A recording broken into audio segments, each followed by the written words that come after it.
안녕하세요. 취업업 라이브의 강민입니다. 첫 코너는 취업 이슈 브리핑입니다. 이번 주 취업 이슈 브리핑은요, 고졸 취업에 관해서는 국내에서 유일무이하지 않을까 싶습니다. 고졸 취업, 고졸 채용에 관련해서 매거진, 월간지를 내고 있는 하이틴 자변조 1618 김인희 기자님 오셨습니다. 반갑습니다. 저는 1618 매거진에서 이제 취재를 담당하고 있는 김인희 기자입니다. 고졸 취업이나 채용에 관련해서는 우리가 첫 시간인데, 개인적으로 이 취업업 라이브를 좀 보면서 나도 한번 나가서 고졸 채용에 관해서 좀 얘기를 좀 해야 되겠다라는 생각을 좀 하셨나요? 그렇죠. 사실 고졸 채용에 대해서는 학생들이다 보니까 네. 더 이제 정보를 찾는데 좀 서툰 경우도 많고, 그냥 선생님을 통해서 아니면 또 그냥 좀 제한된 정보로 이제 준비를 하는 경우가 많아요. 그래서 제가 좀 취재를 하면서 좀 이렇게 알게 된 부분들도 좀 소개를 하고 싶었습니다. 알겠습니다. 네. 오늘 뭐 재밌는 내용들 굉장히 네. 많을 것 같은데, 네. 특성화고 마이스터고는 사실 기존에 알고 계셨던 뭐 실업계나 전문계고가 2012년도에 이제 통합이 되면서 네. 뭐 이제 공업, 상업, 뭐 해운, 뭐 이제 생활과학 계열로 이제 특정 분야의 인재를 육성하는 학교입니다. 또 이제 뭐 마이스터고 같은 경우는 이제 좀 특성화고와 좀 다른 점이 산업 수요 맞춤형 교육 과정에 따라서 네. 이제 학생들이 졸업과 동시에 우수 기업의 취업을 지원을 받고 또 취업 확정자는 뭐 4년간 입영 연기가 된다든지 이런 지원을 좀 받아서 또 산업에 맞춤형 인재가 또 육성이 되는 학교입니다. 예전에 뭐 10년 전 그 이전에 네. 봤을 때는 그 실업계고, 네. 공고, 상고, 지금도 이제 공고나 뭐 상업계열 학교를 상고라고 부르기도 하는데 그 학교들이 존재하고 있긴 하죠. 그쵸. 이게 이제 이름이 좀 많이 바뀌긴 예, 했지만. 이름이 다 사실 좀 세련된 이름으로 좀 많이 바뀌고 있어요. 뭐 비즈니스고나 뭐 마케팅고나 디지털고. 뭐 IT고 뭐 이렇게 하고 있는데, 좀 취재하다 보면 그래도 대표적인 지역 대표 학교들은 그 지역의 이름을 다 갖고 있어요. 그래서 뭐 천안 여자 상업고나 뭐 대구 제일 여자 상업고나 뭐 이렇게 지역명은 사실 거의 그대로 유지를 하고 있는 네. 편입니다. 학교 유형별로 보면 네. 특성화고는 50.8%, 마이스터고는 이제 93%를 기록하고 있는데요. 예. 마이스터고 같은 경우는 이제 2학년 때부터 그 산업 현장에 나가서 실습을 하고 이제 뭐 졸업과 동시에 이제 취업이 되기 때문에 네. 그래서 높은 취업률을 또 기록을 하고 있습니다. 각 지역 권역별 취업 담당 교사분들이랑 또 이제 교육청, 이제 장학사분들이 이제 취업 담당하시면서 네. 또 이런 알고 계시는 그 기업들을 이제 추천을 받아서 제가 취재를 했습니다. 그 특성화고나 마이스터고에서의 네. 그 취업 담당 선생님들은 어떤 일을 하고 계세요? 이제 취업에 대해서 총괄을 하고 계세요. 정부에서 이제 주도하는 취업 관련 사업을 네. 이제 관리를 하시고, 또 학생들 뭐 이제 기업처들을 직접 방문을 해서 또 이 기업이 어떤지에 대해서도 평가를 하시고요. 네. 또 학생들 만족도도 좀 평가를 하고, 또 아예 자체 뭐 교재를 개발을 한다든지, 네, 직업교육 관련해서 이제 취업 대비에 맞게 학습 프로그램도 이제 많이 만들고 계시고요. 특성화고의 취업 담당 선생님들과 네. 장학사가 뽑은 네. 알짜 중소기업. 그 이제 수원공고의 이용표 특성화 부장님이 이제 네. 추천을 해주셨어요. 수도권 지역에서 학교에서 네. 그 졸업한 학생이 이제 8년 동안 다니면서 기술을 배우고 창업까지 한 사례가 있어요. 그 기업이 이제 YJ 시스템이라고. YJ 예, 시스템. 그래서 전기 자동 제어 그런 제조업체인데요. 네. 좀 이 부분 전문 기술을 좀 배워서 또 기술을 제대로 배운다는 점에서 이제 근무자들의 만족도가 높다는 평가가 있다고 합니다. VC텍이라는 기업입니다. VC텍? 예, 군포의 지역에 있고요. 네. 예, 철도 차량 부품을 제조하는 회사인데요. 졸업자들이 많이 취업을 해서 그만큼 학생들에게 좀 인증을 받은 그런 기업인데요. 이제 회사에서 대학도 이제 지원을 해주고요. 네. 그리고 졸업자 연봉이 5천만 원에 달하고 있다고 합니다. GNST라는 이제 자동차 부품 제조 기업이 있고요. 제조업이 많네요. 네, 제조업이 많습니다. 네. 그리고 건강기능식품, 또 이제 뭐 화장품, 소재 연구를 이제 개발을 하고 있는 콜마 B&H라는 기업도 있습니다. 그리고 또 이제 동양이라는 또 경상도 소재 기업인데요. 네. 또 여기서는 이제 자동차랑 이제 산업용 기업 부품을 생산을 하고요. 학생들이 특히 급여에 대한 만족도가 높고요. 네. 보너스가 이제 300%에서 400% 이제 지급이 된다고 합니다. 300에서 400%면 네. 중소기업 네. 치고는 굉장하네요. 그렇죠. 그래서 뭐 작업 환경도 사실 다른 제조 중소기업에 비해서 네. 또 좋다는 평가가 있고요. 시설 만족도도 높다고 합니다.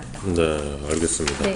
기업들이 굉장히 꼼꼼히 많이 준비를 해오셨는데 네. 저희가 뭐 시간 관계상 다 네. 말씀드릴 수는 없고 그 고졸 취업이나 지금 현재 특성화고나 마이스터고에 준비하고 계시는 분들이라면 네. 그 하이틴 자본주의 16184 사워로를 네. 좀 참고하셔가지고 이런 기업들 좀 조사를 좀 해두시면 네, 도움 좀 맞습니다. 되실 것 취업에 같아요. 많은 도움이 될 것입니다. 음. 네. 오늘 뭐 그 치어러 라이브 좀 나와주셨는데 네. 어떠셨어요? 좀 시간이 너무 짧나요? 네, 사실 이제 말씀드리고 싶은 거는 네. 되게 많은데 좀 이거를 이제 빨리 말씀을 드려야 되니까 네. 마음은 또 급하고 그러니까요. 우리가 좀 천천히 아쉬움이 해도 남네요. 되는데 네. 그 고졸 취업 준비하고 있는 뭐 특성화고 재학생이나 마이스터고 재학생분들 그리고 졸업하신 분들이라도 네. 그분들한테 지금 현장 취재하면서 네. 뭐 느낀 점이나 간단하게 좀 후진학을 한 친구들이나 취업에 성공한 친구들을 이제 많이 만나고 있는데요. 네. 이제 학생들이 뭐 사회생활 활발히 좀 충실하게 잘 하고 있고요. 네. 적응도 잘 하고 있고 또 일에도 이제 많은 경력이 쌓이다 보니까 예. 좀 학업에 대한 욕심도 이제 더 열중을 할 수 있다고. 그렇죠. 그래서 되게 이제 특성화고에 입학한 게 좀 많이 이제 도움이 되고 네, 잘한 선택이라고도 많이 얘기했습니다. 그래서 자신감을 갖고 좀 더 열중해서 자기 목표를 좀 달성을 했으면 좋겠습니다. 알겠습니다. 오늘 취업 이슈 브리핑 김민희 기자님 나와주셔서 네, 고생하셨습니다. 감사합니다. 네 수고 많으셨습니다. 네. 이번 시간은요. 팩트 면접 시간인데요. 팩트 면접 이번 시간에 네. 모신 분은 취업 스피치의 저자이신 네. 안정영 쌤을 모셨습니다. 반갑습니다. 네, 안녕하세요. 안녕하세요, 여러분. 저는 취업 스피치의 저자 안정영입니다. 처음 뵙겠습니다. 네. 취업 준비하시는 분들이라면 네. 우리 그 안 쌤을 다 아실 것 같아요. 한 번은 다 보셨을 것 같은데 네, 어떠세요? 네, 다 보셨을 거라고 네. 믿고 싶고요. 워낙 또 학계에서는 굉장히 또 유명하시죠. 아유, 아닙니다, 아닙니다. 강의도 굉장히 많이 하시고. 네네네. 강의는 많이 하고 있는데, 네. 네, 이렇게 초반부터 띄워주셔서 네, 이렇게 감사드립니다. 예, 요즘 어떤 내용이 좀 담겨 있는지 간단하게. 이거는 소개해 면접에 관련된 책이에요. 제가 기존에 있는 면접 책들을 좀 봤더니 네. 다 기출 문제랑 그걸 어떻게 뭐 대답하면 된다는 식의 예상 답변만 나와 있어서 네. 여러분들이 그런 답변들을 몰라서 떨어지는 게 절대 아니거든요.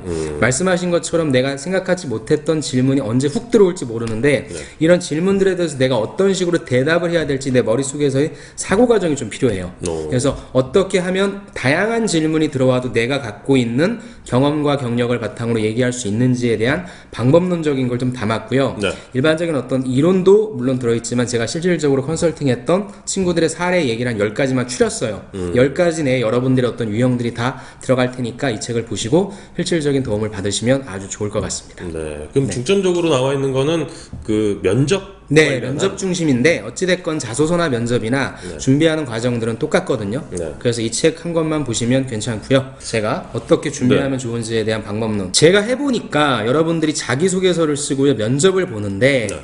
자기소개서는 요즘 블라인드 시청이다라 그래가지고 여러분들에 대한 정보를 알 수가 없어요. 그래서 예를 들어가지고 여러분들이 뭐 내가 이 아프리카 TV 프리게 뭐 방송 콘텐츠직으로 내가 지원을 하는 친구다라고 한다면 서류상에 여기가 물론 블라인드는 아니겠지만 서류상에 여러분들이 콘텐츠 기획직으로 직군을 한다면 여러분들이 콘텐츠 기획에 관련된 경험이나 경력이 있어야 될 거예요. 그러니까 네가 어떠한 전공이었든지 간에 이걸 하고 싶구나라고 하는 생각이 들어서 서류상에는 내가 갖고 있는 정량적인 스펙을 보여주는 게 중요해요. 네. 그런데 면접은 서류상에서 통과했고 여러분들이 면접을 본다는 거는 뭐예요? 여러분들의 인상을 보고 태도를 보고 결정한다는 부분이기 때문에 정량적인 부분에 대한 평가도 들어가지만 정성적인 부분에 대한 평가가 들어가요. 특히나 회사잖아요. 혼자 일하는 게 아니라 같이 일하는 부분이기 때문에 이 친구가 컨텐츠 기획력이라 뭐 어떤 직무 역량은 풍부할 것 같은데 과연 같이 일할 수 있는 멤버인가? 이 친구는 그냥 프리스타일로 혼자 프리랜서로 일하는 게 더 낫지 않을까? 그래서 그렇게 여러분들이 물론 정량적인 부분도 표현을 해야 되지만 내가 상대방한테 보여지는 모습이 어떤 모습으로 다가가는지를 점검하는 그 부분이 가장 첫 번째 단계라고 저는 생각을 합니다. 저 실제 이제 어떤 추상적인 말을 하고 싶진 않고요. 네. 실질적인 여러분들의 어떤 컨설팅이라든지 특강의 데이터를 바탕으로 제가 해보니까 네. 면접은 달라요. 자소서와는 완전히 달라요. 네, 여러분들도 지금 제 인상을 보시고 제 목소리를 듣고 제가 하는 자세나 제스처를 보고 저 선생님이 어떤 성향의 사람일 것이다, 나랑 맞다 안 맞다 이런 것들을 다 여러분들 빅데이터화 시켜가지고 판단하고 계시거든요. 네. 면접관도 똑같아요. 네, 면접관도 똑같으니까 여러분들이 어떠한 모습으로 보여지는지를 가장 먼저 점검하시는 게 필요할 것 같습니다. 제가 경험한 바로는 여러분들이 준비를 많이 하시잖아요. 네. 그 준비라고 하는 게 내가 가고자 하는 직무에 관련된 지식과 경험이거든요. 이 부분이 많으신 분들은 금방 합격을 하세요. 자기소개서를 작성하는 스킬이나 면접을 잘 보는 어떤 스킬은 금방 돼요. 근데 이 컨텐츠적인 부분이 내가 없으면 힘드시니까 다른 어떤 잔기술에 집중하지 마시고 내가 과연 어떠한 무기들을 가지고 있는지 없는지부터 먼저 점검하시고 출발하시면 좋을 것 같습니다 라는 말씀을 마지막으로 드리고 싶습니다. 알겠습니다. 네. 오늘 너무 좋은 말씀 많이 해주셨고요. 네. 취업에 지친 당신을 위한 취업업 라이브 여기까지입니다. 감사합니다. 감사합니다.